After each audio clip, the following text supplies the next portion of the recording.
Hi everyone, I'm Dr. Paramjeet Singh and I got a NEET PG rank of 1351 and today I will be discussing कि how to study biochemistry. Basically मतलब biochemistry पढ़नी कैसे है.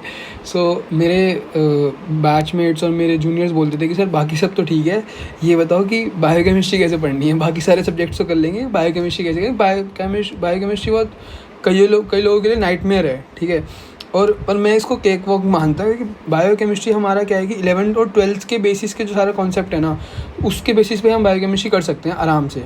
ठीक है.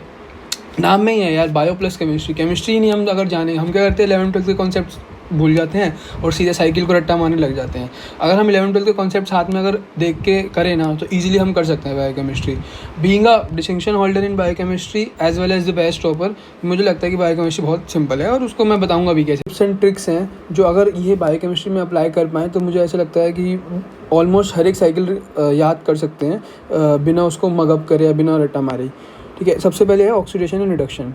अब ये तो हम 11th-12th में ही पढ़ते हैं कि oxidation is removal of hydrogen and addition of oxygen and reduction is addition of hydrogen and removal of oxygen. ठीक है. अब इसको अप्लाई कैसे करना है, मैं कभी कभी MBBS में आते तो हम ये भी भूल जाते हैं. ठीक है. अब इसको अप्लाई कैसे करना है. अब एक अल्कोहल है. ठीक है. अल्कोहल जब ऑक्सीडाइज होगा ना, दैट विल गिव एल्डिहाइड या फिर कीटोन. ठीक है. एंड एल्डिहाइड एंड कीटोन जब ऑक्सीडाइज होंगे तो इट विल गिव एसिड. ठीक है. अब ऐसे ही जब एसिड रिड्यूस होगा तो इट विल गिव कीटोन और aldehyde, and when aldehyde and ketone will reduce it will give alcohol. ठीक है. अब इसको तो याद कर लेना. ठीक है. ये जो एक फ्लो चार्ट है इसको याद कर लेना, या फिर इसको भी कॉन्सेप्ट से याद कर सकते हैं. जैसे अल्कोहल इज़ OH. ठीक है. And ketone is double bond O and acid is C double bond OH. ठीक है. अब OH से जब हम H रिमूव करेंगे यानी कि रिमूवल ऑफ हाइड्रोजन, तो दैट विल गिव कीटोन. तो यानी कि ये वाला स्टेप क्या हो गया, ऑक्सीडेशन.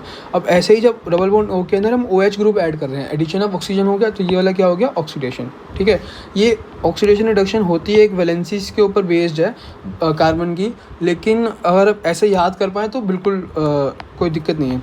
अब उसके बाद आता है एंजाइम्स के नाम. ठीक है. अब एंजाइम्स के ना कुछ स्पेसिफिक नाम होते हैं और उन स्पेसिफिक एंजाइम का कुछ पर्टिकुलर काम होता है. जैसे फॉर एग्जांपल काइनेज का काम क्या होगा, फॉस्फेट ग्रुप अटैच करना. ठीक है.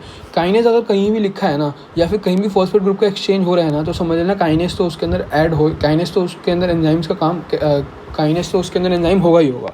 ठीक है. ऐसे ही होता है डिहाइड्रोजनेस. अब डिहाइड्रोजनेस का काम क्या होता है, ऑक्सीडेशन एंड रिडक्शन. सी ये तो एक मतलब ज़िंदगी का रूल है कि जहाँ पर ऑक्सीडेशन होगा वहाँ पर रिडक्शन तो होगा ही होगा. ठीक है. तो अब डिहाइड्रोजनेस जो है, वहाँ पर जहाँ ऑक्सीडेशन रिडक्शन होता है मेनली NADH NADPH यूज़ करता है, या फिर FADH FADPH यूज़ करता है मेनली, जो बायोकेमिस्ट्री के अंदर हम MBBS के अंदर पढ़ते हैं. और भी अलग अलग रिडॉक्स पोटेंशियल, इसको रिडॉक्स पोटेंशियल बोलते हैं, और भी अलग अलग रिडॉक्स पोटेंशियल होते हैं, बट बायोकेमिस्ट्री के अंदर MBBS के अंदर मेनली ये दो ही होते हैं. ठीक है. अब एक होता है इनोलेस. इनोलेस का काम क्या होता है, उसका काम होता है हाइड्रोजन ग्रुप रिमूव करना. ठीक है. और जब हाइड्रोजन ग्रुप रिमूव होगा तो उसके अंदर डबल बॉन्ड फॉर्म होगा. ठीक है. तो इनोलेस, इनो जो होता है कीटो हो गया, इनका मतलब ही होता है डबल बॉन्ड O. ठीक है. क्योंकि जब हम कार्बन के अंदर डबल बॉन्ड लगता है ना, तो उसका नाम चेंज हो जाता है, इनो ग्रुप में नाम आ जाता है उसका. अब एक होता है isomerase. Isomerase is changing of one group to another, जिसमें आइसोमराइजेशन हो रहा होता है, जिसमें ग्रुप चेंज हो रहा होता है, लेकिन नंबर ऑफ कार्बन हमारे सेम रहते हैं. ठीक है. उसका एग्जांपल है ग्लाइकोलिसिस से पढ़ते हैं. अब ग्लाइकोलिसिस साइकिल, बहुत लोग कंफ्यूज हो जाते हैं ग्लाइकोलिसिस साइकिल याद है, कोई भी बायोकेमिस्ट्री की साइकिल कैसे याद करें. उसका मैं एक एग्जांपल से आपको बता सकता हूँ कि कैसे कोई भी बायोकेमिस्ट्री की साइकिल याद कर सकते हैं. सबसे पहले आता है ग्लाइकोलिसिस में ग्लूकोज. ठीक है. ग्लूकोज हमने खाना खाया, कार्बोहाइड्रेट लिए, तो वो हमारा ग्लूकोज का मेटाबॉलिज्म स्टार्ट हुआ. अब ग्लूकोज जो है वो हमारा चेंज होगा ग्लूकोज 6 फॉस्फेट के अंदर. ठीक है. अब ग्लूकोज भी 6 कार्बन कंपाउंड है, ग्लूकोज 6 फॉस्फेट भी 6 कार्बन कंपाउंड है. अब इसके अंदर कार्बन कंपाउंड सेम है, लेकिन 6 फॉस्फेट, 6 पोजीशन पे फॉस्फेट ग्रुप अटैच हो रहा है. और मैंने आपको बोला कि कभी भी अगर फॉस्फेट ग्रुप अटैच होगा तो उसके अंदर कौन सा एंजाइम आएगा, काइनेस. तो इसलिए यहाँ पर क्या होगा, हेक्सोकाइनेस. अब काइनेस कहीं ना कहीं से तो फॉस्फेट लेगा ना, ऐसा तो है नहीं कि वो तो एंजाइम है, एंजाइम्स के लिए उसको काम करने के लिए कहीं ना कहीं से तो उसको प्रोडक्ट चाहिए होगा ना, तो वो लेता है ATP से. तो ATP will convert into ADP. ठीक है. अब आता है ग्लूकोज 6 फॉस्फेट चेंज होगा फ्रक्टोज 6 फॉस्फेट के अंदर. अब जब ग्लूकोज 6 फॉस्फेट भी 6 कार्बन कंपाउंड है, फ्रक्टोज भी फॉस्फेट भी 6 कार्बन कंपाउंड है, और दोनों के अंदर क्या डिफरेंस है, दोनों के अंदर डिफरेंस है प्रोडक्ट ग्रुप का. इसी glucose 6 phosphate is aldose and fructose 6 phosphate is ketose. अब जब भी ग्रुप चेंज हो रहा है तो मैंने बताया था कौन सा एंजाइम यूज़ होगा, आइसोमरेज, तो इसलिए यहाँ पर आ गया आइसोमरेज, फॉस्फोग्लूको आइसोमरेज।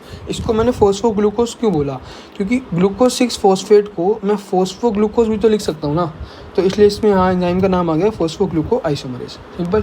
अब ऐसे ही फ्रक्टोज 6 फॉस्फेट हमारा चेंज हो रहा है फ्रक्टोज 1,6 बिस फॉस्फेट। नाम से पता चल रहा है कि एक फॉस्फेट ऐड हो रहा है, 6 पोजीशन पे है, यहाँ पर 1 पोजीशन पे भी है, 6 पोजीशन पे भी है, तो इसलिए यहाँ पर एक फॉस्फेट ऐड हो रहा है। फॉस्फेट ऐड करने के लिए काइनेस चाहिए, तो यहाँ पर आ गया फॉस्फोफ्रक्टोकाइनेस, ठीक है, वही फॉस्फोफ्रक्टोकाइनेस। और कहाँ से लेगा वो, ATP से लेगा, तो ATP यहाँ पर यूज़ होगी, ठीक है। अब आता है फ्रक्टोज 1,6 बिस फॉस्फेट चेंज होगा, वो जाएगा, टूटेगा। अब 6 carbon compound will break down into 2 3 carbon compound, 6 carbon compound will break down into 2 3 carbon compound. One is glyceraldehyde 3 phosphate and another is dihydroxy acetone phosphate, ठीक है, डाईहाइड्रोक्सी एसीटोन फॉस्फेट। अब ये जो 3 कार्बन कंपाउंड है, इसकी अब एक phosphate distribute हो गया, एक फॉस्फेट ग्लिसरॉल्डिहाइड 3 फॉस्फेट के पास चला गया, एक फॉस्फेट इसके अंदर चला गया, क्योंकि यहाँ पर आ रहा है फॉस्फेट, ठीक है। अब प्रोडक्ट का देखते हैं, फ्रक्टोज कीटोस। अब ये हमारा क्या है, एल्डिहाइड, ठीक है। अब कीटोज और एल्डिहाइड तो सेम ग्रुप के हो गए, क्योंकि मैंने वो तो सेम ही बताया था, यानी कि ना ऑक्सीडेशन हो रहा है या रिडक्शन हो रहा है, क्योंकि सिर्फ ब्रेक डाउन हो रहा है। एल्डोलेस का काम क्या होता है, सिर्फ ब्रेक डाउन करना। इसको मैं क्योंकि एंजाइम्स के ना कभी कभी नाम पूछ लेते हैं, जैसे एक निमोनिक होता है एंजाइम का नाम याद करने का, वो होता है OTHLIL, ठीक है। इनके कोड्स होते हैं 1 2 3 4 5 6, ठीक है। ये होता है एंजाइम कोड, ये कभी पूछ लेंगे एंजाइम्स कोड 3 बताओ, एंजाइम कोड 3 में कौन सा एंजाइम आता है, तो वो आ जाएगा हाइड्रोलेस, ठीक है, इज इक्वल टू हाइड्रोलेस। तो ये एक बार देख लेना एंजाइम वाले चैप्टर से। इसलिए मैं बोलता हूँ कि अगर एंजाइम वाला चैप्टर जो नीट PG के लिए इतना इंपॉर्टेंट नहीं है, लेकिन अगर उसको कॉन्सेप्ट हमने बिल्डअप करना है ना, अगर हमें ईजिली बायोकेमिस्ट्री याद करनी है, तो एंजाइम वाला चैप्टर बहुत इंपॉर्टेंट है। अगर वो पढ़ लिया तो यार आधी बायोकेमिस्ट्री डन, ठीक है। अब glyceraldehyde 3 phosphate will change in, अब हो क्या रहा है, अब जो आगे फॉरवर्ड करना है ना रिएक्शन, वो उस रिएक्शन सिर्फ ग्लिसरॉल्डिहाइड 3 फॉस्फेट ही आगे फॉरवर्ड कर सकता है। तो डाईहाइड्रोक्सी एसीटोन फॉस्फेट को भी चेंज करना पड़ेगा ग्लिसरॉल्डिहाइड 3 फॉस्फेट के अंदर। हम दोनों में डिफरेंस क्या है, ये भी 3 कार्बन, ये भी 3 कार्बन, लेकिन ये एसीटोन इज कीटोन्स, और ये ग्लिसरॉल्डिहाइड, मतलब ग्रुप का चेंज है, तो यानी कि क्या होगा, आइसोमरेज। तो आइसोमरेज कौन सा होगा, ट्राईफॉस्फो आइसोमरेज। वाई ट्राईफॉस्फो, क्योंकि ये 3 कार्बन कंपाउंड है, सिंपल। अब आता है glyceraldehyde 3 phosphate one change into 1,3 bisphosphoglycerate. अब सी, जहाँ ग्लिसरेट आ गया ना, 8 इज एसिड, ठीक है, 8 इज एसिड। अब मैंने बोला कि ये यहाँ पर एक 3rd पोजीशन पे फॉस्फेट है, यहाँ पर 1st पोजीशन पे भी है, 3rd पोजीशन पे भी है, तो यानी कि एक फॉस्फेट भी ऐड होगा, और साथ में ग्लिसरॉल्डिहाइड चेंज होगा एसिड के अंदर। अब मैंने बताया था कि कभी भी जब हमारा एल्डिहाइड चेंज होगा एसिड के अंदर, तो that will be a oxidation reaction, ठीक है ना। तो यानी कि यहाँ पर ऑक्सीडेशन रिडक्शन होगा, और ऑक्सीडेशन रिडक्शन के लिए कौन सा एंजाइम होता है, डिहाइड्रोजनेस, सिंपल। तो यहाँ पर आ गया triose phosphate dehydrogenase. Why triose phosphate, क्योंकि ये 3 कार्बन कंपाउंड है, सिंपल।